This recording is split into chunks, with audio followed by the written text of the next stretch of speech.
தொடர்ந்து நாம் அந்த நீதிமொழிகள் 3ஆம் அதிகாரம் 9, 10 வசனங்களின் அடிப்படையில் ஒரு சில வார்த்தைகளை நாம் தியானிக்க தேவன் நமக்கு அனுக்கிரகம் பண்ணுவாராக. ஆமென். சரி, வாசிங்க மறுபடியும் நீதிமொழிகள் 3ஆம் அதிகாரம் 9, 10. உன் பொருளாலும் உன் விளைவின் உன் எல்லா விளைவின் முதற் பலனாலும் கனம் பண்ணு, அப்பொழுது உன் களஞ்சியங்கள் நிரம்பும், உன் ஆலைகளில் திராட்சரசம் புரண்டு ஓடும். ஆமென். அதில் ஒரு வார்த்தை இருக்கிறது, கனம் பண்ணு. சொல்லுங்க எல்லாரும், கொஞ்சம் சத்தமா சொல்லுங்க. அல்லேலூயா. கனம் பண்ணு, சத்தமா சொல்லுங்க. கனம் பண்ணு. இந்த ஆசீர்வாதத்திற்கு நிறைவுக்கு காரணமே நம்ம என்ன செய்யணுமா? கனம் பண்ணணுமா? அல்லேலூயா. ஆமா, இங்க தேவனை கனம் பண்ணு என்று வார்த்தை முடிகிறதை நாம் பார்க்கிறோம். ஆமா, ஆமா. வேதத்துல யாரெல்லாம் கனம் பண்ணணும், வேதம் என்ன சொல்லுகிறது அப்படின்னு ஒரு சில வசனங்களை தியானித்து யாரை கனம் பண்ணணும், எப்படி கனம் பண்ணணும், கனம் பண்றதுனால நமக்கு கிடைக்கிற ஆசீர்வாதங்கள் என்ன, 3 காரியத்தை நாம் தியானிக்க பார்க்கிறோம். அல்லேலூயா.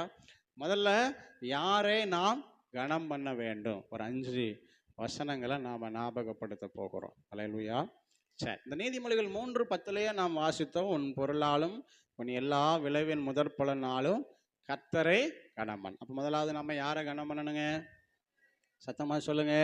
கர்த்தரை கனம் பண்ண. 1ஆம் நம்பர் போட்டு என்ன செய்யணுங்க?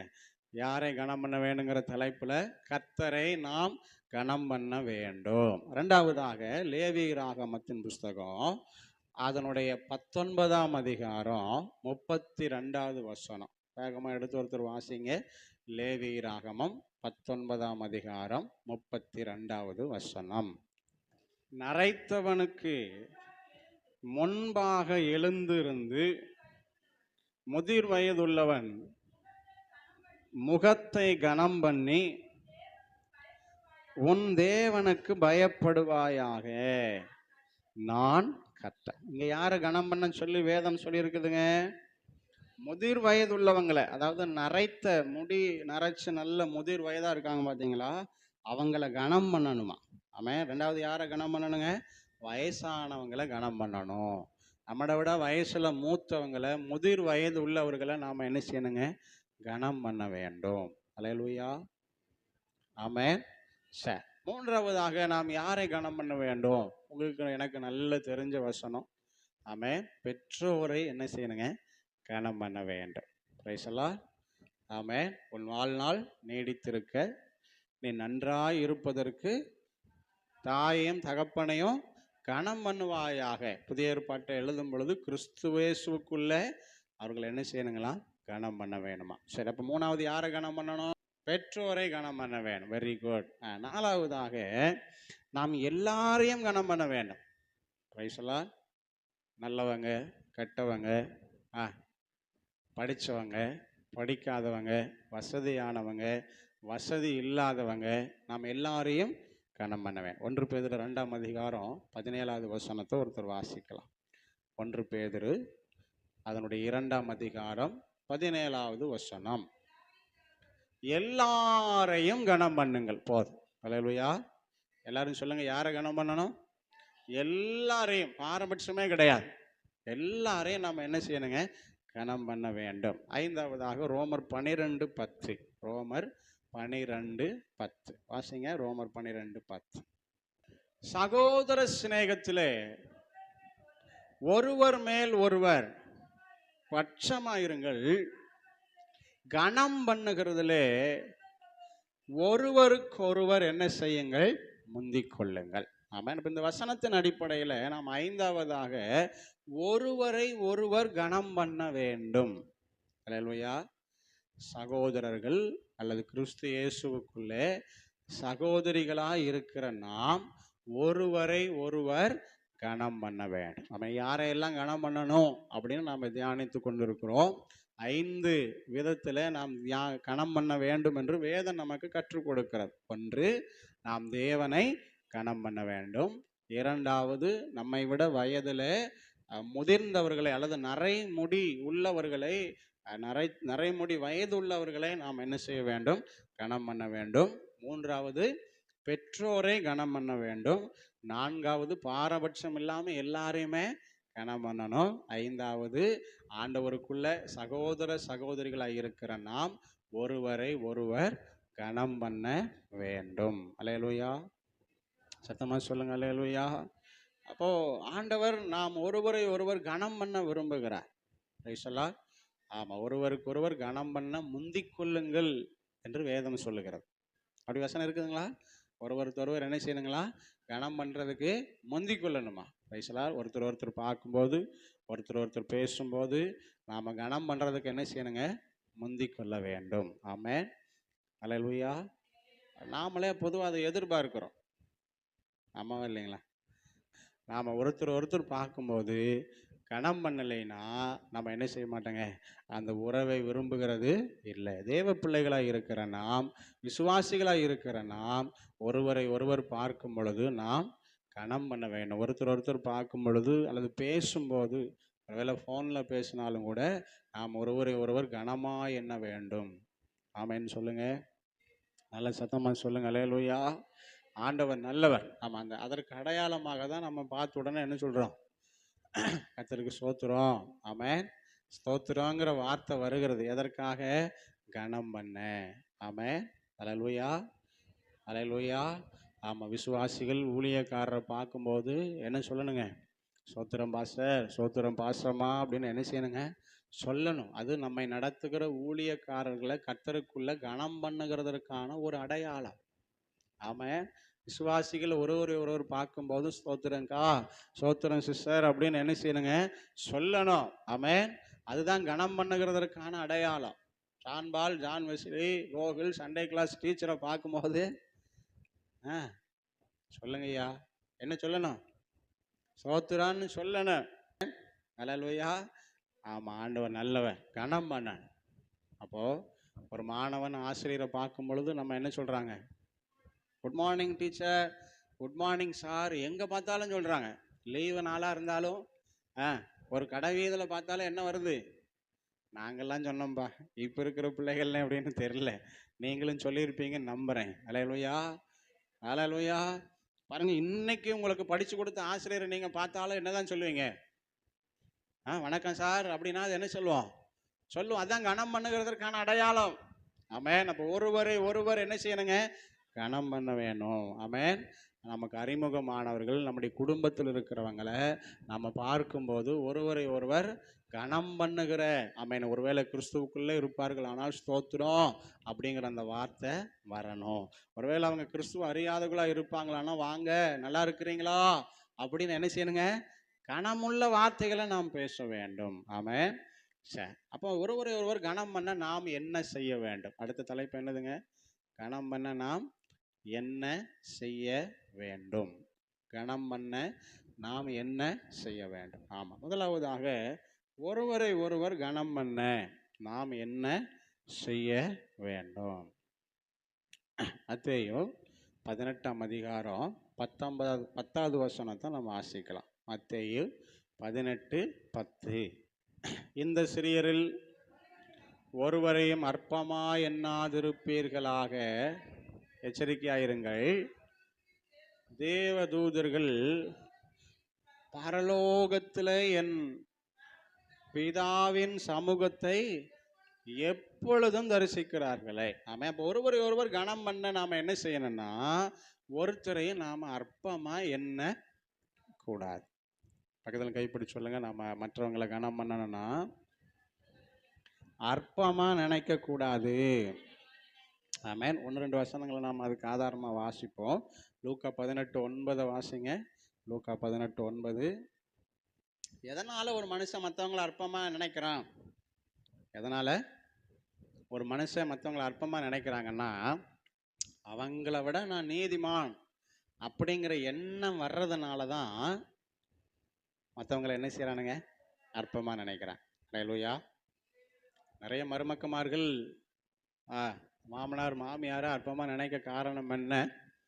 அவங்கள விட நான் நீதிமானாக இருக்கிறேன் அப்படிங்கிறதுனால என்ன செய்கிறாங்க? அற்பமாக நினைக்கிறாங்க. சொல்கிறது புரியுதுங்களா? அல்லேலூயா. ஆமென். ஆமாம், மாமியா வீட்டு பக்கமே நாங்கள் போக மாட்டோம். ஏன்னா மாமியை இருக்கிறதுலே ரொம்ப சொல்லுங்க. மோசம். நாங்கள் தான் எப்படி கரெக்டாக இருக்கிறோம், சரியாக இருக்கிறோம். அதனால் எங்களுக்கு மாமியார் வீடு தேவையில்லை, மாமனாருக்கு தேவையில்லை, இந்த உறவு தேவையில்லை, அந்த மனுஷன் தேவையில்லை, இந்த சகோதரி வேண்டாம், ஏன்னா நான் அவங்கள விட எப்படி இருக்கிறேன்? சொல்லுங்க, நீதிமானா இருக்கிறேன். ஆமாம், இந்த புருஷனை நான் சொல்லுங்க கனம் பண்ண வேண்டிய அவசியம் இல்லை, அற்பமாக நினைக்கிறேன். காரணம், அவரை விட நான் தாங்க நீதிமான், அதனால நான் அவங்கள அற்பமாக நினைக்கிறேன். அப்போ இன்னைக்கு அற்பமாக நினைக்க காரணம் என்ன? தன்னை நீதிமானாக நம்புகிறதுனால தான் அந்த எண்ணமே என்ன செய்யுதுங்க? வருகிறது. ஹல்லேலூயா. தேவனுக்கு முன்பதாக நாம் நீதிமான்கள் அல்ல. அவர் பரிசுத்துக்கு முன்னாடி நம்ம பரிசுத்தம் ஒன்றும் கிடையாது. அவர் நீதிக்கு முன்னாடி நம்முடைய நீதி ஒன்றுமே இல்லை. அது அழுக்கான கந்தைங்கிற உணர்வு வந்து விட்டால் நாம் யாரையும் அற்பமாய் எண்ணவே மாட்டோம். ஹல்லேலூயா. பிலிப்பியர் 2ஆம் அதிகாரம் 3வது வசனம் பாருங்க. பிலிப்பியர் 2ஆம் அதிகாரம் 3வது வசனம். ஒன்றையும் வாதினாலாவது வீண் பெருமையினாலாவது செய்யாமல் மனத்தாழ்மையினாலே ஒருவரை ஒருவர் தங்களிலும் மேன்மையானவர்களாக எண்ணுங்கள். அல்லேலூயா. ஆமென். நம்ம மற்றவங்களை பார்க்கும் பொழுது நம்ம நீதிமானா எண்ணாம எப்படி எண்ணணுமா? ஆமா, ஒருவரில் ஒருவர் தங்களிலும் மேன்மையானவங்க. மற்றவங்களை பார்க்கும்போது இல்லை, அவங்க நம்மளை விட மேன்மையானவர்கள் அப்படிங்கிற ஒரு எண்ணம் நமக்குள்ள வருமானால் நாம் மற்றவர்களை அற்பமாய் எண்ண மாட்டோம். அல்லேலூயா. சத்தமா சொல்லுங்க, அல்லேலூயா. அதனால நம்ம அற்பமாக எண்ணவே கூடாது. ஒருவர் கனம் பண்ணுறதுக்காக ஒரு அடையாளம் என்னன்னா, நம்ம என்ன செய்யணும், எப்படி மற்றவங்களை கனம் பண்ணணும்னா அவங்கள அற்பமாக எண்ணாமல் இருந்தாலே கனம் பண்ணுறது தான் அர்த்தம். அல்லேலூயா. எஸ்தரின் புஸ்தகம் 1ஆம் அதிகாரத்தில் ஒரு சம்பவம் இப்படி எழுதப்பட்டிருக்குது பாருங்க. 20வது வசனம். இப்படி ராஜா தீர்த்த காரியம் அந்த தேசம் முழுவதும் ராஜ்யம் எங்கும் கேட்கப்படும் பொழுது பெரியவர்கள் இருந்து சின்னவர் வரைக்கும் இருக்கிற எல்லா பெண்களுக்கும் தங்கள் புருஷரை கனம் பண்ணுவார்கள் என்றார். அல்லேலூயா. ஆமாம், இந்த எஸ்தரின் புஸ்தகத்தில் சொல்லப்படுகிற ஒரு வார்த்தை, சின்ன வயசில் இருக்கிற மனைவிகள் இருந்து வயசான நிலைமையில் இருக்கிற மனைவி என்கிற ஸ்தானத்தில் இருக்கிற வரைக்கும் தங்கள் புருஷரை என்ன செய்வாங்க? கனம் பண்ணுவார்கள். ஆமென். என்ன காரியம்? நீங்கள் அந்த 127 தேசத்தை ஆட்சி செய்த அந்த ராஜா தன் மனைவியை அழைக்கிறார். ஆமென். கிரீடங்களோடு அந்த ராஜ மகிமையோடு அவள் எல்லாருக்கும் முன்னாடி வரணும்னு சொல்லி, வீட்டம்மா கொண்டு வரணும்னு சொல்லி அவர் விரும்புகிறார். ஆனால் எல்லாத்துக்கிட்டையும் சொல்லி சொல்லி விடுறாரு. அந்த அம்மா பேர் என்னதுங்க?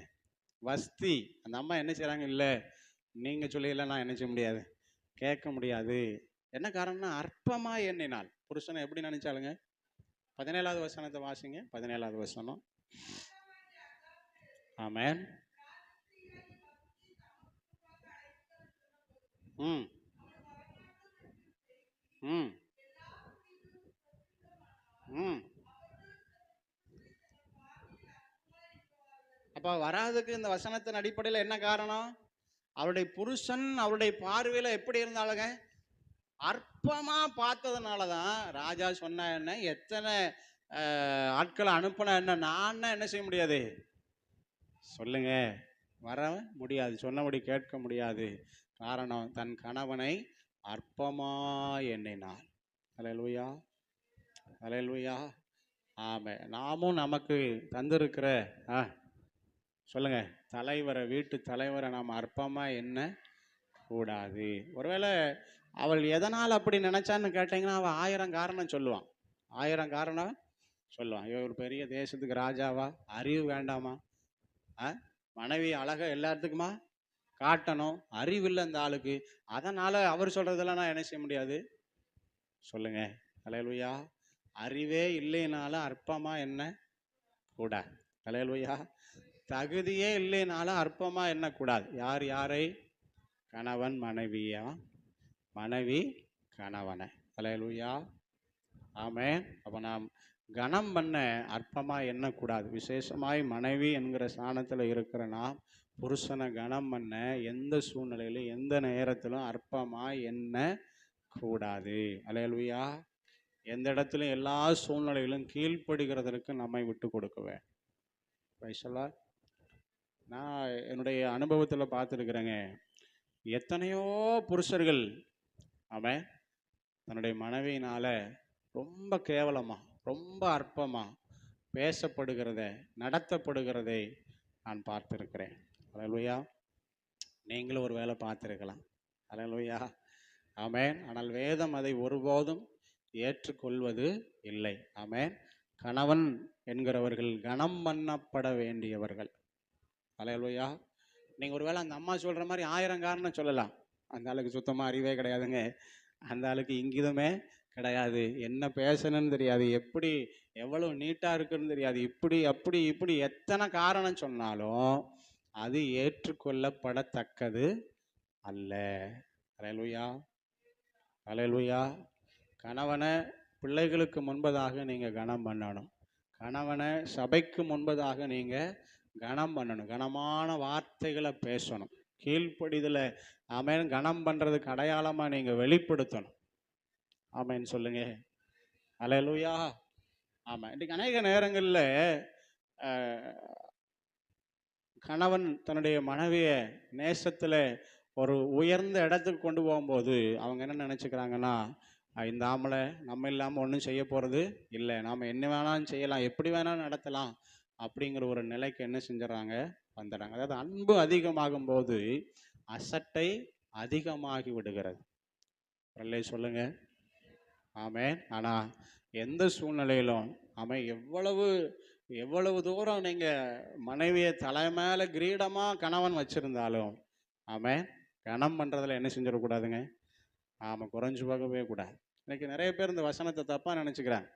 அவள் புருஷனுக்கு கிரீடமாக இருக்கு அப்படி ஒரு வசனம் இருக்குல்லம்மா, அப்படி ஒரு வசனம் இருக்கு இல்லைங்க. ஆமாம். கணவனுக்கு எப்படி இருக்கிறாளுங்களா மனைவி கிரீடமாக இருக்கிறாள். நிறைய பேர் என்ன நினைக்காங்கன்னா, அப்போ நம்ம தான் தலைக்கு மேலே இருக்கணும்னு ஆண்டவர் சொல்கிறாரு போல, நம்ம தான் அவருடைய கண்ட்ரோல் ஃபுல்லும் நம்ம கையில் தான் இருக்கணும், அதுக்கு தான் அந்த வசனத்துக்கு அர்த்தம்னு நினச்சிக்கிறாங்க. அது அப்படி அல்ல. அல்லேலூயா. ஆமென். பொது இடங்களில் பொதுவான சபையில் ஒரு கணவன் மனைவியை கிரீடமாக பார்க்கணும். நீங்கள் கிரீடம் வச்சவங்களெல்லாம் பாருங்களேன். யார் வச்சிருப்பா கிரீடம்? சமயமாக யாரை பார்த்துருக்கிறீங்க கிரீடம் வச்சு? இப்போ ஜெயிச்சவங்களுக்கெல்லாம் பதக்கம் தான் போடுறாங்க. மிஸ் இண்டியா சரி, இல்லை ரெகுலராக காலகாலமாக கிரீடம் வச்சு செத்து போனவங்க யாராவது ஞாபகம் இருக்கா? இங்கிலாந்து ராணி எலிசபெத் பார்த்துருக்கீங்களா? யாராவது பார்த்து? இங்கிலாந்து ராணி யாருக்காவது தெரியுமா? எலிசபெத் அம்மா ரொம்ப வயசில். ஆமென். அல்லேலூயா. நாட்டு நடப்பெல்லாம் கேட்காதீங்க, அதுக்கெல்லாம் எங்களுக்கு நேரமே இல்லை அப்படிங்கிறீங்களா? ஆமென். சமீபத்தில் இங்கிலாந்து ராணி எலிசபெத், இப்போ அதுக்கப்புறம் அவருடைய மகன் என்ன செய்கிறாருங்க, இப்போது ராஜாவாக இருக்கிறார். அவர் தலையில் கிரீடம் இருக்கும். அவர் தலையில் எலிசபெத் அம்மா தலையில் கிரீடம் இருக்கும். எப்பெல்லாம் இருக்கும் நீங்கள் யோசனை பண்ணி பாருங்கள். பொது இடத்துக்கு வரும்போது வச்சுட்டு வருவாங்களா? அப்படின்னா வைக்க மாட்டாங்க. இந்தியாவுக்கு வந்திருக்கிறாங்க, இப்போ அநேக வெளிநாடுகளுக்கெல்லாம் போகிறாங்க. எங்கே போனாலும் கிரீடத்தை கொண்டு போகவே மாட்டாங்க. எங்கே போனாலும் அவர் தலையில் கிரீடம் இருக்கவே செய்யாது. ஆமாம். அங்கே அந்த குறிப்பிட்ட தேசத்தில் அங்கே இருக்கிற அரசியல் அமைப்பு சார்ந்த கூட்டங்களில் மட்டும்தான், பொதுவாக ஜனங்கள் கூடி வருகிற அந்த அரசமைப்புக்கு சார்ந்த இடங்களில் மட்டும்தான் அவங்க தலையில் கிரீடம் இருக்கும். அல்லேலூயா. அப்போது ஒரு மனைவி கணவனுக்கு கிரீடமாக இருக்கிறாள் அப்படின்னா 24 மணி நேரம் தலை மேலேயே இருக்கணும் அப்படின்னு எதிர்பார்க்க சொல்லுங்க. நான் நாட்டு நடப்பு இயற்கையில் இந்த நடைமுறையிலிருந்து சொல்லுகிறேன். கனம் பண்ண வேண்டிய இடம்னு ஒரு இடம் இருக்குது, அங்கே மாத்திரம் தலை மேலே தூக்கி வச்சா போதும். அல்லேலூயா சொல்லுங்க. அல்லேலூயா. அல்லேலூயா. ஆமென். எனவே கிரீடம் எல்லா நேரமும் அல்ல, பொதுவான இடத்துல அது உயர்த்தப்பட வேண்டியது அவசியம். எல்லாருக்கும் தெரிந்திருக்க வேண்டியது என்னதுங்க? அவசியம். கணவன் கனம் பண்ணப்பட வேண்டியவன். தலை மேலே தூக்கி வச்ச உடனே நீங்கள் அற்பமாக என்ன செஞ்சிடக்கூடாதுங்க, நினச்சி விட கூடாது. ஒரு ஆமென் சொல்லுவோம். 1 பேதுரு 3:7 நீங்கள் வாசிப்பீங்கன்னா, 1 பேதுரு 3:7 மனைவியானவள் பலவீன பாண்டமாக இருக்கிறபடினால் உங்கள் ஜெபங்களுக்கு தடை வராதபடிக்கு நீங்கள் விவேகத்தோடு அவர்களுடனே வாழ்ந்து அவர்களும் அவர்களும் நித்திய ஜீவனை சுதந்தரித்துக் கொள்ளுகிறவர்களானபடியால் உங்களோடு கூட அவர்களும் நித்திய ஜீவன் என்கிற அந்த கிருபையை சுதந்தரித்துக் கொள்ளுகிறவர்களானபடியால் அவர்களுக்கு செய்ய வேண்டிய கணத்தை செய்யுங்க. அல்லேலூயா. கிரீடத்தை தலை மேல வைக்க வேண்டிய நேரத்தில் என்ன செய்யுங்க? வைங்கன்னு சொல்லி அர்த்தம். அல்லேலூயா. ஆமென். ஆமா, நீங்க போற இடத்துல அதுதான் உங்களுக்கு கனம். நீங்க சபை கூடி வருகிற இடங்களெல்லாம் அதுதான் உங்களுக்கு மகிமை. நீங்க கிரீடத்தை தலை மேல என்ன செய்யணுங்க? கணவனாய் இருக்கிற மனைவி என்கிற அந்த கிரீடத்தை தலை மேல வைக்கணும். செய்ய வேண்டிய கணத்தை என்ன செய்ய வேண்டும்? செய்ய வேண்டும். ஆமென் சொல்லுங்க. அல்லேலூயா. அல்லேலூயா. மனைவிக்கு செய்ய வேண்டிய கடமைன்னு ஒரு சில கடமைகள் என்ன செய்யுதுங்க? இருக்குதா இல்லைங்களா? இருக்கிறது. அதை நீங்கள் செய்ய வேண்டும். உங்கள் சம்பாத்தியம் மனைவி கைக்கு வரணும். உங்கள் சம்பாத்தியம் மனைவிக்கு தெரியணும். உங்கள் வருமானம் குடும்பத்துக்கு பயன்படணும். சொல்லுங்க. அல்லேலூயா. நானே ராஜா நானே மந்திரின்னு என்ன செஞ்சிடக்கூடாதுங்க? வாழ்ந்துட கூடாது. ஆமென். பிள்ளைகளுக்கு செய்ய வேண்டிய, குடும்பத்துக்கு செய்ய வேண்டிய, மனைவிக்கு செய்ய வேண்டிய கடமையை நீங்கள் கணத்தை செய்யணும். அது கடமை இல்லை, கணம். ஆமாம். ஆமாம். ஏன்னா உங்களோடு கூட அவர்களும் பரலோக ராஜ்யத்தை சுதந்திரிக்க போகிறாங்க. அல்லேலூயா. அப்போ ஒருவரை ஒருவர் கனம் பண்ண, ஒருவரை ஒருவர் அற்பமாய் எண்ணாதிருக்க வேண்டும். Praise the Lord. ரெண்டாவதாக, எல்லாரையும் கனம் பண்ண நாம் என்ன செய்ய வேண்டும்? எல்லாரையும் கனம் பண்ண என்ன செய்ய வேண்டும்? சங்கீதம் 15:4 நாம் இப்படி வாசிக்கிறோம். சங்கீதம் 15:4, ஆகாதவன் அவன் பார்வைக்கு தீர்ப்பானவன், கர்த்தருக்கு பயந்தவர்களையோ கனம் பண்ணுகிறான். ஆமே. கர்த்தருக்கு பயந்த எல்லாரையும் நாம் கனம் பண்ண வேண்டும். ஆமேன்னு சொல்லுங்க. கர்த்தருக்கு பயந்த எல்லாரையும் நாம் கனம் பண்ண வேண்டும். Praise the Lord. Price the Lord.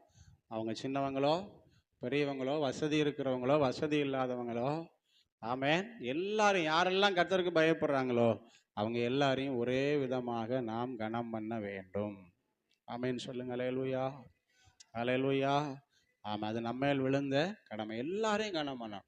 உங்கள் வீட்டில் ஒரு விசேஷம், அப்போ உறவுகள், இனஜன பந்துகள் நிறைய பேர் வந்து போயிருப்பான். ஆமாம். நீங்களே ஒரு வீட்டுக்கு ஒரு விசேஷத்துக்கு போகும்போது அந்த வீட்டுக்கு உரிமையாளர்கள் உங்களை பார்த்து ஒரு வேளை அந்த வார்த்தையை சொல்லலைன்னு வைங்களேன், நீங்கள் என்ன நினைப்பீங்க? வந்த இடத்துல வாங்கன்னு கூட கேட்கல, இனி அவன் வீட்டுக்கு எந்த விசேஷத்துக்கு என்ன செய்யக்கூடாது சொல்கிறோமா இல்லைங்களாமே? அப்போ என்ன எதிர்பார்க்கிறோம்? எல்லாரையும் ஒரு இடத்துல கனம் பண்ணப்பட வேண்டும் என்று நாம் எதிர்பார்க்கிறோம். ஆமாம். ஆமாம். ஒரு வேளை உங்கள் வீட்டுக்கு வந்தவங்க வசதி உள்ளவங்களும் வரலாம், உங்களை விட வசதி இல்லாதவங்களும் வரலாம். ஆனால் வர்ற எல்லாத்தையும் நம்ம என்ன செய்யணுங்க? வாங்க, எப்படி இருக்கிறீங்க, சாப்பிட்டீங்களா கேட்குறோம் இல்லைங்க? ஆமாம். நம்ம எதுவுமே கேட்கலைன்னா அவங்க மனசு என்ன செய்யுங்க? சங்கடப்படும். அதனால் எல்லாரையும் கனம் பண்ணணும். கர்த்தருக்கு பயந்தவர்களை, ஆமாம், என்ன சொல்ல வரேன்னா, ஆண்டவருக்கு பயந்தவர்களை, அவங்க சின்னவங்களோ பெரியவங்களோ அல்லது வசதி உள்ளவங்களோ வசதி இல்லாதவங்களோ எல்லாரையும் நாம் என்ன செய்ய வேண்டும்? கனம் பண்ண வேண்டும். அல்லேலூயா. அநேக இடங்களில் யாருன்னே தெரியாதவங்களை கூட நாம் கனம் பண்ண வேண்டியதாக இருக்கிறது. ஆமாம். ஒரு பஜாருக்கு போகிறோம், ஒரு பஸ்ஸில் பிரயாணப்படுகிறோம், ஆமாம், அல்லது ஒரு அறிமுகமில்லாத ஏதோ ஒரு விழாவுக்கோ ஒரு சபை கூடுகைக்கோ நம்ம போகும்போது கூட அங்கே கூட அவங்க யாருன்னே தெரியலனாலும் அவங்க வயசுக்கு, அவங்களுடைய பலவீனங்களுக்கு நாம் மரியாதை கொடுத்து அவர்களை கனப்படுத்த வேண்டியது அவசியம். ஆமான்னு சொல்லுங்க. அதுதான் ஒரு நல்ல பழக்கம். அதைத்தான் அந்த வேத வசனம் சொல்லுகிறது. நீங்கள் எல்லாரையும் என்ன செய்யுங்கள்? கனம் பண்ணுங்கள் என்று வேதம் சொல்லுகிறது. அல்லேலூயா. ஒருவரையும் அற்பமாக எண்ணிடவே கூடாது. Price the Lord. சரி, மூன்றாவதாக, நாம் பெற்றோரை எப்படி கனம் பண்ண வேண்டும்? Praise the Lord. பெற்றோரை எப்படி கனம் பண்ண வேண்டும்? வாசிங்க. எபேசியர் 6ஆம் அதிகாரம் முதல் வசனம் வாசிங்க. பிள்ளைகளே, உங்கள் பெற்றோருக்கு கர்த்தருக்குள் என்ன செய்யுங்க? கீழ்ப்படியுங்க. அல்லேலூயா. சத்தமாக சொல்லுங்க. அல்லேலூயா. பாருங்கள், கடந்த வாரங்களில் கீரங்குளத்தில் ஒரு பண்டிகை, வெளியூர்லேருந்து நிறைய பேர் என்ன செஞ்சுருந்தாங்க? வந்திருந்தாங்க. அப்போது போன ஞாயிற்றுக்கிழமை தான் நினைக்கிறேன். நாங்கள் ஆராதனை முடிஞ்சு போகும்போது நாங்கள் போகிற வழியில் 2 கல்லறை இருக்கிறது. போகிற வழியில் 2 கல்லறை இருக்கிறது. அந்த 2 கல்லறையிலும் ஒரு சில கல்லறைகளுக்கு மாத்திரம் நீட்டாக பெயிண்ட் அடித்து மாலையெல்லாம் போட்டிருந்தாங்க. நீட்டாக பெயிண்ட் அடித்து என்ன போட்டிருந்தாங்க? மாலையெல்லாம் போட்டிருந்தாங்க. இப்போ என்ன விஷயம் அப்படின்னு சொல்லி யோசிச்சா, நாங்களாம் முடிவு பண்ணிக்கொண்டோம். ரொம்ப நாள் கழித்து வெளியூர்லேருந்து யாராவது என்ன செஞ்சுருப்பாங்க, வந்திருப்பாங்க. அப்போ அவங்க பேரண்ட்ஸ் யாராவது செத்து போன அந்த கல்லறையாக இருக்கும். அதனால் என்ன செஞ்சுருக்காங்க, பெயிண்ட் அடித்து ஒரு பெரிய மாலையை வாங்கி அதில் என்ன செஞ்சுருக்காங்க, போட்டிருக்காங்க. கனப்படுத்தும்படியாக, பெற்றோரை கனப்படுத்தும்படியாக என்ன செஞ்சுருக்காங்க, மாலையை போட்டிருக்கிறாங்க அப்படின்னு யோசித்து கொண்டோம். அல்லேலூயா, சொல்லுங்க அல்லேலூயா. ஆமாம், நான் என்ன சொல்லுகிறேன், மரித்தபின் மாலை அல்ல, மரணத்திற்கு முன்பதாகவே மரியாதை அவசியம். அல்லேலூயா. நீங்கள் மறைச்சதுக்கப்புறம் ஆள் உயரம் மாலையை வாங்கி போட்டு அவருக்கு என்ன தெரியவா போகுது? சொல்லுங்க.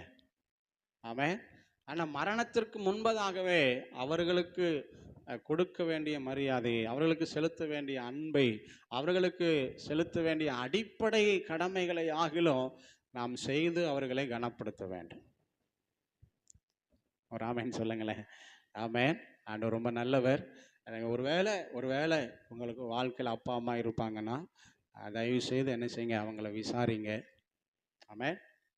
வார்த்தையினாலாவது என்ன செய்யுங்க, சொல்லுங்க, விசாரிங்க. எப்படிமா இருக்கீங்க, எப்படி இருக்கீங்க அப்படின்னு ஒரு வார்த்தை என்ன செய்யுங்க, கேளுங்க. அல்லது உங்கள் வசதிக்கு தகுந்தாற் போல், உங்களுக்கு தந்திருக்கிற வருமானத்துக்கு தகுந்தாற் போல், ஆமேன், ஒரு 50 பைசா சாக்லேட்டோ அல்லது ஒரு 1/2 கிலோ பழமோ ஏதாவது ஒன்று என்ன செய்யுங்க, வாங்கி அவர்களுக்கு கொடுத்து சந்தோஷப்படுத்துங்க. அல்லேலூயா. அதுக்காக சுகர் இருக்கிறவங்களுக்கு 1/2 கிலோ அல்வா வாங்கிட்டு போயிடாதீங்க. ஆமாம், அவங்க என்ன சாப்பிடணுமோ, அவங்க உடம்புக்கு என்ன காரியமோ அதை செய்ய நீங்கள் பிரயாசப்படுங்க. ஒரு ஆமேன்னு சொல்லுங்கள். ஆமாம், நான் திரும்ப சொல்லுகிறேன், மரித்தபின் மாலை அல்ல, மரணத்திற்கு முன்பதாகவே நாம் மரியாதை செலுத்துவோம். பெற்றோரை என்ன செய்வோங்க, கனம் பண்ணுவோம். ஆமாம். ஆமாம், அதை வசனம் சொல்லுகிறது, பிள்ளைகளே உங்கள் பெற்றோருக்கு கர்த்தருக்குள் கீழ்ப்படியுங்கள், இது நியாயம். ஆமாம். உதாரணத்துக்கு சொல்கிறேன் பாருங்களேன். வளர்மதி அக்காவுக்கு ஆண்டவர் நல்ல ஒரு அருமையான அம்மா அப்பாவை தந்திருக்கிறார். உங்களுக்கு ஆமேன்னு சொல்ல மனசு வர மாட்டீங்க. அல்லேலூயா. ஆமாம், நல்ல அம்மா அப்பா. ஃபோன் பண்ண உடனே பாட்டின்னா உடனே ஓடி வந்துடும்.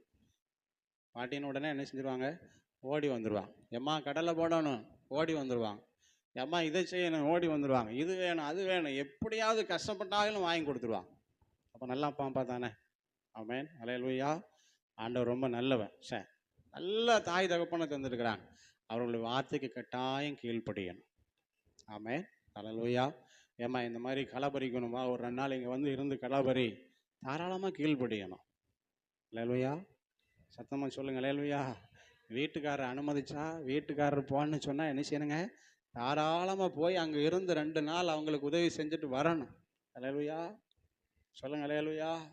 ஆமாம், எங்கள் ஊர் திருவிழா, ஆர்சி கோயில் திருவிழா, வாமா 2 நாளைக்கு மட்டன் சிக்கன் எல்லாம் சாப்பிட வாங்க அப்படின்னா தாராளமாக போகக்கூடாது. அல்லேலூயா. அனிஷாக்கா தாராளமாக போகணுமா? ஆமாம், போகக்கூடாது. அல்லேலூயா. அவன் எந்த வார்த்தைக்கு பெற்றோருக்கு கீழ்ப்படியணுமோ அந்த வார்த்தைக்கு தான் கீழ்ப்படியணும். ஆலயக்கா அவங்க அம்மா ரட்சிக்கப்படலை, அப்படி தானேங்கா? ரட்சிக்கப்பட்டிருக்காங்களா? இயேசு தெரியுமா? இல்லை. அவங்க வீரில் ஒரு திருவிழா, ஏதோ ஒரு திருவிழா, எம்மா பிள்ளைகளுக்கெல்லாம் லீவு தானம்மா, கூட்டிகிட்டு வந்து ஒரு 2 நாள் எல்லா சொந்த பந்தமெல்லாம் வருமா, இருந்துட்டு சந்தோஷமாக போமா அப்படின்னா என்ன செய்யணுங்க, போகக்கூடாது. ஆமேன். திருவிழாக்கெல்லாம் என்னால் என்ன செய்ய முடியாது, வரக்கூடாது. ஆமேன், வர முடியாது. மற்ற நாள் நான் வாரேன், உங்களை வந்து பார்க்குறேன், உங்களோட 2 நாள் என்ன 1 வாரம் இருந்துட்டு வரேன் அப்படின்னு சொல்கிற தைரியம் என்ன செய்யணுங்க, வரணும். அல்லேலூயா. அல்லேலூயா. ஆமேன். திருவிழாவுக்கு சந்தோஷம், திருவிழாக்களில் சொந்த பந்தங்கள் வரும், உண்மைதான். ஆனால் ஆண்டவருக்கு அது பிரியமா, கர்த்தருக்குள்ள அது சரிதானா அப்படிங்கிறத யோசித்து நாம் கீழ்ப்படிய வேண்டும். அல்லேலூயா. சொல்லுங்க, கரங்களை உயர்த்தி சொல்லுங்க அல்லேலூயா. ஆமென். ஆமாம், உறவுகள் அல்லது நம்முடைய பெற்றோர்கள், நம்முடைய இனஜன பந்துகள் எல்லாருமே நமக்கு அவசியம். அதை விட நமக்கு ரொம்ப ரொம்ப முக்கியம், நமக்காய் ஜீவனை தந்த பரம தகப்பனாகிய ஆண்டவர். அதனால தான் அந்த வார்த்தை தெளிவாய் சொல்லுகிறது, பிள்ளைகளே உங்கள் பெற்றோருக்கு கர்த்தருக்குள் கீழ்ப்படியுங்கள். அல்லேலூயா, அல்லேலூயா. ஒருவேளை இப்படி சொல்றாங்கன்னு வைங்களேன், எப்படி? ஏமா நாமெல்லாம் எத்தனை வருஷமா இந்த வழியில் நம்ம போயிட்டுருக்குறோம். மாலதியாக்கு அவங்க அம்மாவே வச்சுக்கோமே, பிறந்த நாள்லேருந்து என்ன தான் பண்ணிகிட்டு இருக்கோம்? ஒரு வழியில் நம்ம போயிட்டுருக்குறோம். இப்போ நீ புதுசாக போய் ஒரு தெய்வம் ஒரு சாமியை கும்பிட்றையே, அது எனக்கு பிடிக்கலை. நீ அதை விட்டு வெளியே வந்தாதான் நீ எனக்கு பிள்ளை, அதை விட்டு வெளியே வந்தாதான் நான் செத்தாலே நீ வரணும், இல்லைன்னா வரக்கூடாது அப்படிங்கிற ஒரு நிலை வருதுன்னு வைங்களேன். என்னப்பா சார் இக்கட்டான சூழ்நிலை கொண்டு வந்து விட்டுட்டீங்களே அப்படிங்கிறீங்களா? அப்படி எத்தனை குடும்பத்துக்கு வந்திருக்கிறது? அப்படி எத்தனை பேர் அந்த அந்த வார்த்தையை கேட்டிருக்கிறாங்க? அல்லேலூயா. அப்பவும் சொல்லணும், என்ன சொல்லணுங்க? நீ செத்ததுக்கப்புறம் நான் வந்தாலும் உனக்கு தெரிய போகிறதில்ல, நான் வரலைனாலும் உனக்கு தெரிய போகிறதில்ல. எனக்கு இயேசுதான், சொல்லுங்க, இயேசுதான் முக்கியம். இயேசுவை என்னால் விட முடியாதுன்னு சொல்கிற தைரியம். ஆமாம், ஆமாம், தேவை. பெற்றோரை கனம் பண்ணணும். ஆனால் கர்த்தரை விட்டு விலகியோ, கர்த்தருடைய வார்த்தைக்கு எதிர்த்தோ, கர்த்தருக்கு பிரியமில்லாதவைகளை செய்தோ அவர்களை கனம் பண்ணி பிரயோஜனம் இல்லை. இப்போ பெற்றோரை கனம் பண்ணுறதுல 2 காரியம். மரணத்திற்கு பின் மாலை அல்ல, மரணத்திற்கு முன்பதாகவே செலுத்த வேண்டிய மரியாதையை நாம் செலுத்துவோம். 2வது, ஆண்டுடைய வார்த்தைக்கு விரோதமான எந்த காரியத்திற்கும் நாம் கீழ்ப்படியாமல் அவளுக்கு செலுத்த வேண்டிய அன்பை, அவங்களுக்கு செய்ய வேண்டிய கடமைகளை நாம் செய்வோம். அதுதான் கர்த்தர் விரும்புகிற காரியம். ஆமென். சரி, 4வதாக வயசானவர்களை எப்படி கனப்படுத்தணும்? நம்ம வாசிங்களா, லேவியராகமம் 19:32 வாசிங்க. ஒருத்தர் எழுந்து கனம் பண்ணு. சரி, வேகமாக போவோம், டைமை பார்த்து திடீர்னு 11:30 ஆயிட்டு. அதாவது நரைச்சவங்களுக்கு முன்னாடி எழுந்திருந்து அவர்களை கனம் பண்ணணுமா? அல்லேலூயா. வயசானவங்களை பார்த்தா என்ன செய்யணுங்க? எழுந்திருந்து நாம் கனம் பண்ண வேண்டும். அல்லேலூயா. 1 பேதுரு 5:5 நாம் வாசிக்கிறோம். வாசிங்க வேகமாக. 1 பேதுரு 5:5. இளைஞர்களே, இளைஞரே, மூப்பருக்கு கீழ்ப்படியுங்கள். நீங்கள் எல்லாரும் கீழ்ப்படிந்து மனத்தாழ்மை அணைந்து கொள்ளணும். அப்போ பாருங்க, வயசானவங்க வார்த்தைக்கு நாம் என்ன செய்யணுங்க? கீழ்ப்படியும். வயசானவங்களை கனம் பண்ண 2 காரியம். 1, அவங்களுக்கு எழுந்திருந்து மரியாதை செலுத்தணும். 2வது, அவங்க வார்த்தைக்கு என்ன செய்யணுங்க? கீழ்ப்படிய வேண்டும். ஆமேன்னு சொல்லுங்க. ஆமேன். அல்லேலூயா. ஆமாம், நம்ம அதை பிள்ளைகளுக்கும் கூட கற்றுக் கொடுக்கணும். பிள்ளைகளுக்கும் கூட என்ன செய்யணுங்க? கற்றுக் கொடுக்குவேன். ஆமாம், இன்னைக்கு நிறைய பிள்ளைகளுக்கு அது என்ன செய்யறது இல்லைங்க? தெரியறதில்ல. சேரில் உட்காந்துருந்தா அவங்க பாட்டுக்கு சேரில் உட்காந்துருக்குறாங்க. பெரிய ஆள் என்ன செய்யுதுங்க? நின்றுட்டே இருக்கு. பெரிய ஆள் நிற்கும் போது இந்த ஆள் என்ன செய்யுதுங்க? ஆமாம், அப்படி சேரில் நல்லா சாஞ்சு உட்காந்துட்டு கதை பேசிகிட்டு இருக்கு. அப்படி இல்லை, நாம் அதை என்ன செய்யணுங்க? கற்றுக் கொடுக்க வேண்டும். அல்லேலூயா. பெரியவங்க வரும் பொழுது எழுந்து இடம் கொடுக்கறதுக்கு நாம் என்ன செய்யணுங்க? கற்றுக் கொடுக்க வேண்டும். ஆமான்னு சொல்லுங்க. 2வது, பெரியவங்க சொல்கிற வார்த்தைக்கு கீழ்ப்படியணும் அப்படிங்கிறத நாம் கற்றுக் கொடுக்க வேண்டும். பேசலாம். நாம் கர்த்தர் அந்த கிருபைகளை நமக்கு இன்னும் அதிகமாய் தருவாராக. கடைசியாக கர்த்தரை எப்படி கனம் பண்ணுறது? ஒரு 5 வசனத்தை நம்ம வேகமாக வாசித்து நாம் செபிக்க போகிறோம்.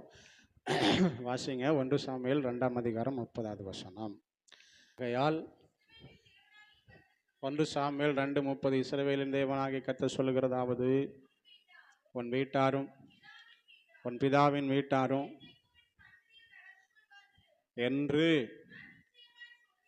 ஆமென் தூரமாயிருப்பதாக. நல்ல கவனிங்க. என்னை கனம் பண்ணுகிறவர்களை கனம் பண்ணுவே, என்னை அசட்டை பண்ணுகிறவர்கள் கனஈனப்படுவார்கள் என்று கர்த்தர் சொல்லுகிறார். அப்ப கர்த்தரை கனம் பண்றதுனா என்ன? அவர் அசட்டை பண்ணாம இருப்பது. அவருடைய வார்த்தையை, அவருடைய கற்பனைகளை, அவருடைய கட்டளைகளை அசட்டை பண்ணாமல் இருப்பது தான் கர்த்தரை கனம் பண்ணுவது. அல்லேலூயா. ஆமென். நமக்கு நேரம் ஆண்டுடைய வார்த்தை வரும். சொப்பனத்தில் கர்த்தர் பேசுவார். நமக்காக எச்சரிப்பின் சத்தத்தை நம்முடைய காதுகளில் துணைக்க பண்ணுவார். அந்த வார்த்தையை நாம் அசட்டை பண்ணிடக்கூடாது. அசட்டை பண்ணாமல் வாழ்கிறதான் கர்த்தரை கனம் பண்ண. அதே அதிகாரம் 24வது வசனத்தில் நாம் வாசிக்கிறோம். ஏன் அந்த வார்த்தை ஏலியன் குடும்பத்துக்கு நேராக வந்தது, ஏலியன் பிள்ளைகளுக்கு நேராக வந்தது? 24, என் குமாரரே வேண்டாம், நல்லதல்ல, மீறி நடக்கிறதற்கு இருக்கிறீர்களே. கர்த்தரை அசட்டை பண்ணுகிற காரியம் என்ன? தேவ ஜனம் மீறி நடக்க இவங்க காரணமா என்ன செய்யறாங்க? மாறி விடுகிறார்கள். அல்லேலூயா, சத்தமா சொல்லுங்க அல்லேலூயா. எப்படி எப்படி நடக்கங்க? மீறி நடக்க. அல்லேலூயா. இன்னைக்கு நிறைய பெற்றோர்கள் பிள்ளைகளை மீறி நடக்கிறதுக்கு உற்சாகப்படுத்துறாங்க. நான் சொல்றேன் பாருங்களேன். பள்ளிக்கூடத்துக்கு போறப்பல ஒரு கம்ப்ளைண்டோட வருதுன்னு வைங்களேன், என்ன சொல்றாங்க? ஒன்றும் பிரச்சனை இல்லை, நீ பாட்டுக்கு என்ன செய், நான் இருக்கிறேன். எப்படிங்க? நான் இருக்கிறேன், நீ ஒரு கை பார்த்துட்டு வா. அவன் கத்தியோட அருவாலோட போறான் பள்ளிக்கூடத்துக்கு. ஆசிரியரையே என்ன செய்யறானுங்க? குத்துறதுக்கு ரெடிங்கிற மாதிரி நிற்கிறான். என்ன காரணம்? மீறி நடக்கிறதற்கான வார்த்தை தைரியப்படுத்துறாங்க. பிள்ளைகளை என்ன செய்யறாங்க? தைரியப்படுத்துறாங்க. இன்னைக்கு அநேகர் ஊழியரை மீறி நடக்கிறதுக்கு பிள்ளைகளை தைரியப்படுத்துறாங்க. ஆசை என்னடா பாஸ், எடுத்து கேட்டு நான் பார்த்துக்கிறேன் அப்படின்னு பிள்ளைகளை மீறி நடக்க தைரியப்படுத்துறான். அல்லேலூயா. ஆமாம், அந்த பாஸுக்கு வேலையில் அப்படித்தான் சொல்லுவார். அதெல்லாம் நீங்கள் பாட்டுக்கு இருங்க, நீங்கள் பாட்டுக்கு உங்களுக்கு என்ன விருப்பம் போல் என்ன செய்யணுமோ செய்யுங்க, அதெல்லாம் ஆண்டவர் மன்னிப்பு கேட்டால் மன்னிச்சுக்குவார். மீறி நடக்கிறதற்கு அல்லேலூயா யார் காரணமாக இருந்தாங்களா? ஏலியின் பிள்ளைகள். அதனால தான் சொல்லுகிறார், என்னை அசட்டை பண்ணுகிறவர்கள் கனஈனப்படுவார்கள். அவன் மற்றவங்க மீறி நடக்கிறதுக்கு நீங்கள் உற்சாகப்படுத்துறீங்கன்னா கர்த்தரை கனஈனம் பண்ணுறீங்க. அல்லேலூயா, பிரைஸ் தி லார்ட். அல்லேலூயா. ஆமாம், மற்றவங்க மீறி நடக்கிறதுக்கல்ல, மற்றவர்கள் கர்த்தரை கனம் பண்ண, அசட்டை பண்ணாது இருக்க நீங்கள் அவர்களை உற்சாகப்படுத்த வேண்டும். Praise the Lord. அல்லேலூயா. ரெண்டாவதாக நீதிமொழிகள் 14:3 கர்த்தரை எப்படி கனம் பண்ணுறது, கர்த்தரை எப்படி கனம் பண்ணலாம்? நீதிமொழிகள் 14:3 31 தரித்திரனை ஒடுக்குகிறவன் அவனை உண்டாக்கினவரை நிந்திக்கிறான், தரித்திரருக்கு தயை செய்கிறவனோ கர்த்தரை என்ன செய்யறானுங்களா? கனம் பண்ணுகிறான். அப்போ ஆண்டவரை கனம் பண்ண நமக்கு ரெண்டாவது வழி, நாம் தரித்திரருக்கு தயை செய்ய வேண்டும். தயை என்றால் என்ன? நீங்கள் தைரியமாக சொல்லுவீங்க. தயை என்றால் என்ன? நன்மை செய்ய மனுஷன் கொண்டிருக்கும் ஆசையே தயை. அப்போ தரித்திரருக்கு நன்மை செய்யணுங்கிற ஆசை நமக்கு வந்தாலே நாம் ஆண்டவரை என்ன செய்கிறோம்? கனம் பண்ணுகிறோம். அல்லேலூயா. நல்ல புடவை இல்லாதவங்களுக்கு ஒரு புடவை எடுத்து கொடுக்கும் பொழுது நாம் கர்த்தரை கனம் பண்ணுகிறோம். அல்லேலூயா. ஏதோ ஒரு விதத்தில் கஷ்டப்படுறவங்களுக்கு, தரித்திரருக்கு நன்மை செய்யும் பொழுது நாம் என்ன செய்கிறோம்? கர்த்தரை சொல்லுங்க, கர்த்தரை கனம் பண்ணுகிறோம். ஆமென்.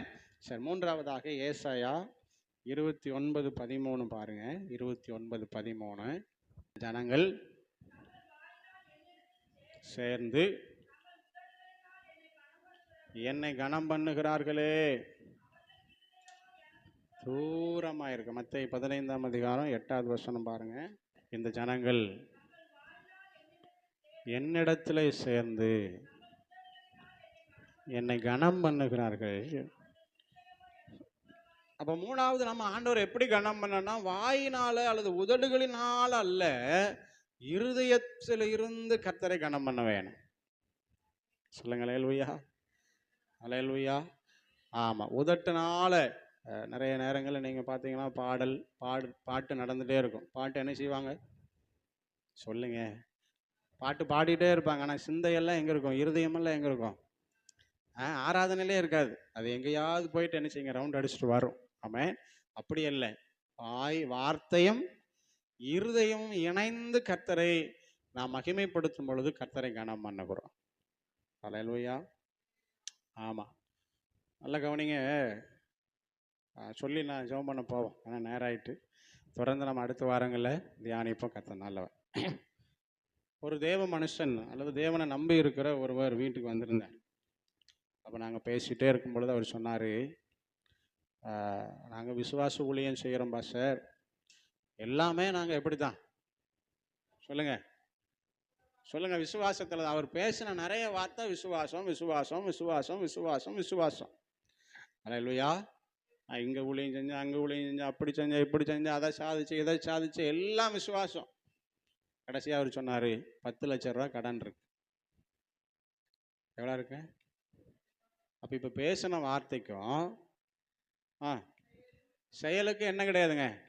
சம்மந்தம் கிடையாது. ஆமாம், நான் வாழ்கிறதெல்லாம் விசுவாச வாழ்க்கை. ஆனால் சபையை கட்டுறதுக்கு 10 லட்சம் என்ன வாங்கி வச்சுருக்கேன்? கடனை வாங்கி வச்சுருக்கேன் அப்படிங்கிறார். அப்போ அதை எப்படி ஏற்றுக்கொள்ள முடியுமா? வார்த்தை என்னது? விசுவாசம். ஆனால் வாழ்க்கைக்கும் விசுவாசத்துக்கும் சம்மந்தம் இல்லை. இன்றைக்கி நிறைய நேரங்களில் நாம் வார்த்தை நல்லா இருக்கு, விசுவாசம் விசுவாசம் அடுத்தவங்களுக்கு சொல்லும்போது விசுவாசமாக அங்கே இங்கே ஆண்டவருக்கு பயப்படணும், கர்த்தரை தேடணும், கர்த்தருக்கு ஊழியம் செய்யணும். ஆமாம், வட வாயிலேயே சுற்றமே ஒழிய இருதயம் என்ன செய்ய மாட்டேங்குதுங்க? தேவனை விட்டு, தேவனை கனப்படுத்த அல்லது நம்ம சொன்ன வார்த்தைக்கு வாழ மனசு வரவே மாட்டேங்குது. அல்லேலூயா. இப்போ வார்த்தையினால கர்த்தரை கனம் பண்ணுறதில்ல, இருதயத்திலிருந்து வாழ்க்கையினால கர்த்தரை நாம் கனம் பண்ண வேண்டும். நாம் எப்படி கர்த்தரை கனம் பண்ண வேணும்? 3 காரியம் நம்ம பார்த்து நினைக்கிறேன். சொல்லுங்க. ஆமாம், அவருடைய வார்த்தையை அசட்டை பண்ணாமல் இருந்தால் நாம் கர்த்தரை கனம் பண்ணுகிறோம், கீழ்ப்படியும் பொழுது. 2வது, தரித்திரருக்கு தயவு செய்யும் பொழுது நாம் கர்த்தரை கனம் பண்ணுகிறோம். 3வது, உதடுகளினால் அல்ல, இருதயத்திலிருந்து அல்லது செயல்களினால நம்ம கர்த்தரை கனம் பண்ண வேண்டும். எழுந்து நிற்கலாங்களா? தொடர்ந்து வசனங்கள் அடுத்த வாரங்களை நாம் தியானிப்போம். கர்த்தர் நல்லவர். அல்லேலூயா. நன்றி நன்றி நன்றி இயேசுவே, நன்றி ராஜா. உம்மை துதிக்கிறோம் துதிக்கிறோம் துதிக்கிறோம் ஆண்டவரே, உமக்கு நன்றி சொல்லுகிறோம் அப்பா. ஹல்லேலூயா ஹல்லேலூயா. ஆமாம், நம்ம ஆண்டவரை கனம் பண்ணணும். கனம் பண்ணும் பொழுது தான் களஞ்சியம் பூரணமாக நிரம்பு. நாம் கனம் பண்ண வேண்டிய 5 காரியங்கள்: தேவனை கனம் பண்ணணும், முதிர் வயதானவர்களை கனம் பண்ணணும், பெற்றோரை கனம் பண்ணணும். ஆமாம், ஒருவரை ஒருவர் கனம் பண்ணணும். எல்லாரையும் கனம் பண்ண வேண்டிய எல்லாரும் ஆமாம் கனத்துக்குரியவர்களே என்பதை நாம் நினைச்சு வாழணும். ஆமாம், ஒருவரை ஒருவர் கனம் பண்ணணும். அப்படின்னா நம்ம மற்றவங்களை அற்பமாக எண்ணாமல் இருந்தால் தான் கனம் பண்ண முடியும். ஆமாம், கணவனை மனைவியை நாம் அற்பமாக எண்ணக்கூடாது. செய்ய வேண்டிய கனத்தை நாம் செய்யணும். அதுதான் நமக்கு ஆசீர்வாதம். ஒருவரை ஒருவர் கனம் பண்ணணும். கர்த்தருக்கு பயப்படுகிற எல்லாரையும் கனம் பண்ணுங்கள். ஏழையோ பணக்காரனோ நம்மளை தேடி நம்ம வீடு தேடி வருகிற எல்லாரையும் நம்ம கனம் பண்ணுவோம். நம்ம பார்க்குற இடங்கள்ல எல்லாரையும் கனமாக நடத்துவோம். அது நமக்கு ஆசீர்வாதம். பெற்றோரை கனம் பண்ணணும். மரித்தபின் மாலை அல்ல. மரணத்திற்கு முன் மரியாதை. நம்மால் இயன்றதை நாம் செய்வோம். அவங்க வார்த்தைக்கு கர்த்தருக்குள்ள கீழ்ப்படிவோம். அதுதான் அவங்கள கனம் பண்ணுறதுக்கான தேவன் விரும்புகிற அடையாளங்கள். தேவனை நாம் கனம் பண்ணணும்னு சொல்லி கடைசியாக பார்த்தோம். ஆண்டவர் நம்மோடு பேசின எல்லா வார்த்தைகளுக்காக கைகளை தட்டி கர்த்தரை ஸ்தோத்திரம் பண்ணுவோம்.